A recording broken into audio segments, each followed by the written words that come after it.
بسم اللہ الرحمن الرحیم الصلاۃ والسلام علیک یا سیدی یا رسول اللہ وعلی آلک و اصحابک یا نور اللہ اللہم صلی علی محمد کما تحب و ترضی لہ۔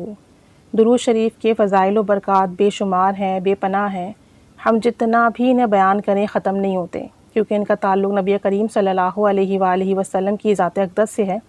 اور وہ رحمت للعالمین صلی اللہ علیہ وآلہ وسلم ہیں۔ تو بس پھر رحمت کے وہ قصے چلتے ہیں، رحمت کے وہ حصے ملتے ہیں جو کبھی ختم نہیں ہوتے بلکہ دراز ہوتے جاتے ہیں۔ مفتی محمد امین صاحب جنہوں نے آب کوثر لکھی ہے، وہ بتاتے ہیں کہ کچھ عرصہ پہلے پیپلز کالونی فیصل آباد سے شاہ صاحب، ان کا اسم شریف ریاض علی شاہ تھا، میرے پاس تشریف لے کر آئے اور فقیر کے پاس دارالعلوم امینیہ رضویہ میں تشریف لائے اور بیان کیا کہ میں بہت پریشان ہوں، کاروبار میرا بالکل ختم ہو گیا ہے، تباہ ہو گیا ہے اور مجھ پر لاکھوں روپے کا قرض ہو گیا ہے، میرا کچھ کریں۔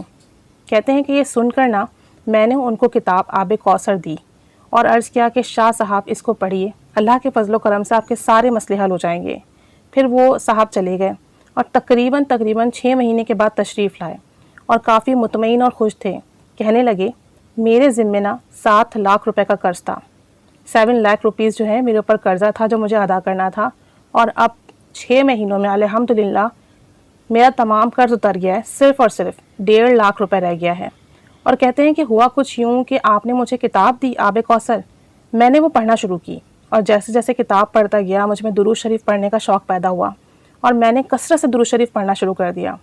اور ادھر جن کا قرضہ دینا تھا وہ تنگ کر رہے تھے، تو کہتے ہیں میں درود شریف پڑھ کر خوب رو رو کر دعا کرتا، اور اس کے 5 دن بعد میں نے خواب دیکھا کہ میں کہیں جا رہا ہوں اور میرے ساتھ کوئی چل رہے ہیں، کوئی صاحب ہیں جو کہ ساتھی ہیں جو کہ میرے ساتھ چل رہے ہیں، جیسے انسان کا سایہ ساتھ ساتھ چلتا ہے۔ کہتے ہیں کہ ایک جگہ پر پہنچا جو کہ نہایت کشادہ اور پرفضا تھی، وہاں ایک بزرگ بیٹھے ہوئے تھے، ان کے سامنے قرآن پاک کھلا ہوا تھا اور وہ تلاوت فرما رہے تھے۔ کہتے ہیں کہ نہایت حسین و جمیل اور نورانی چہرہ تھا، انہوں نے نظر اٹھا کر میری جانب دیکھا اور پھر سے تلاوت میں مشغول ہو گئے۔ میں نے اپنے ساتھی سے پوچھا یہ بزرگ کون ہے؟ تو اس ساتھی نے کہا یہی تو غم خواروں کے غم خوار ہیں، بے کسوں کے دستگیر مددگار ہیں۔ اور کہتے ہیں کہ یہ سن کر نہ میری آنکھ کھل گئی۔ میں نے یہ خواب اپنے ایک دوست کو سنایا تو اس نے کہا کہ شاہ صاحب بس آپ کا کام ہو گیا، کیونکہ جس پر نبی کریم صلی اللہ علیہ وآلہ وسلم کی نظر عنایت ہو جاتی ہے نا، ان کے دونوں جہاں سنور جاتے ہیں۔ وہ کہتے ہیں نا جس طرف اٹھ گئی دم میں دم آ گیا، اس نگاہ عنایت پہ لاکھوں سلام، بالکل ایسا ہی ہے۔ تو کہتے ہیں بس پھر ایسا نظر کرم ہوئی، پھر ایسا کرم ہوا، بس پھر کچھ ایسا ہوا کہ 7 لاکھ روپے قرضہ تھا اور اب صرف 1.5 لاکھ روپے رہ گیا ہے۔ پھر 2 ہفتے بعد شاہ صاحب دوبارہ تشریف لائے اور کہنے لگے میں اسلام آباد گیا، وہاں ایک کمپنی میں مجھے بہترین ملازمت مل گئی ہے، وہاں 2 دوستوں نے کہا ہے کہ یہ کتاب آب کوثر ہمیں بھی لا کر دیجیے۔ تو کہتے ہیں میں نے مزید پھر ان کو 2 کتابیں اور دیں، ان کی خدمت میں پیش کی، اور سچ ہے کہ درود شریف سے نا ساری پریشانیاں ختم ہو جاتی ہیں۔ محبت سے پڑھیے، ادب سے پڑھیے، نبی کریم صلی اللہ علیہ وآلہ وسلم کی ایک بار نظر کرم نظر عنایت ہو گئی نا، بس ساری زندگی کے لیے کافی ہے، سارے غم دور ہو جائیں گے، سارے مسئلے حل ہو جائیں گے، ساری پریشانیاں ختم ہو جائیں گی۔ بس محبت سے ان کو یاد کیجیے، آپ درود شریف پڑھتے رہیے، ان کے دروازے پہ محبت سے دستک دیتے رہیے، ایک دن ضرور یہ دروازہ کھلے گا، اور جس دن یہ دروازہ کھلے گا نا اس دن بس آپ کی قسمت جاگ جائے گی، آپ کی قسمت کھل جائے گی انشاءاللہ تعالیٰ۔ راحت القلوب میں ہے، درود و سلام کے باب میں ایک حکایت درج ہے چھوٹی سی۔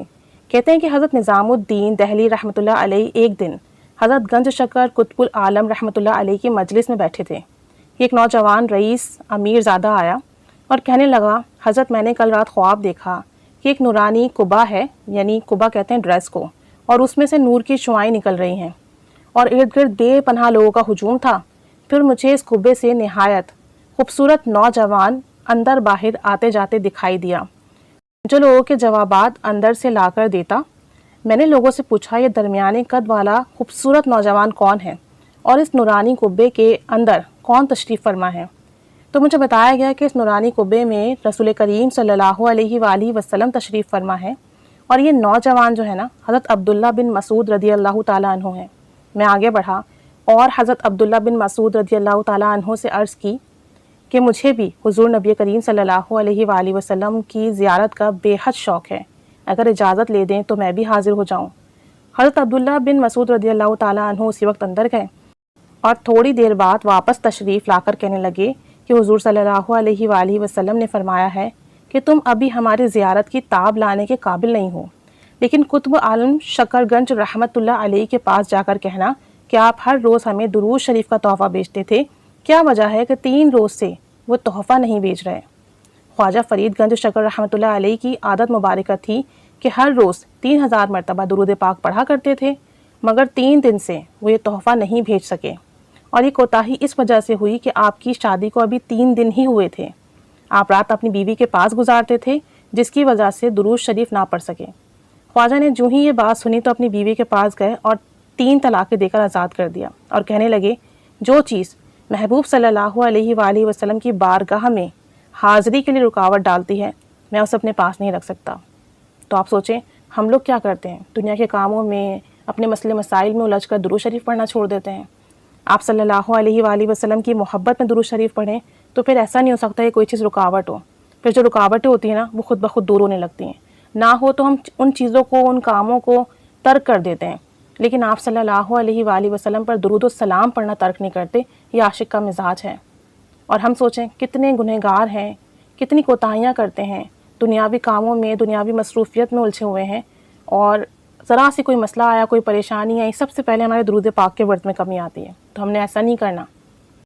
محبوب کی بارگاہ میں حاضری لگوانی ہے، محبت کا ثبوت دینا ہے، اور محبت سے لگوانی ہے، اور روزانہ لگوانی ہے، اور اس میں کمی نہیں کرنی، چاہے جیسے بھی حالات ہوں، عید تہوار آ جائیں، خوشی غم آ جائے، پریشانیاں آ جائیں، بیماریاں آ جائیں، لیکن ہم نے درود شریف ترک نہیں کرنا ہے، اسے ہر حال میں پڑھنا ہے، ہر حال میں نبی رحمت صلی اللہ علیہ وآلہ وسلم کی بارگاہ میں حاضری لگوانی ہے، اور جو چیز رکاوٹ بنے نا اس کام کو ترک کر دینا ہے۔ لیکن آپ صلی اللہ علیہ وآلہ وسلم کی بارگاہ میں حاضری میں کمی نہیں آنی چاہیے، بس اس بات کو اپنے ذہن میں رکھ کر درود شریف مستقل مزاجی کے ساتھ پڑھتے رہنا ہے۔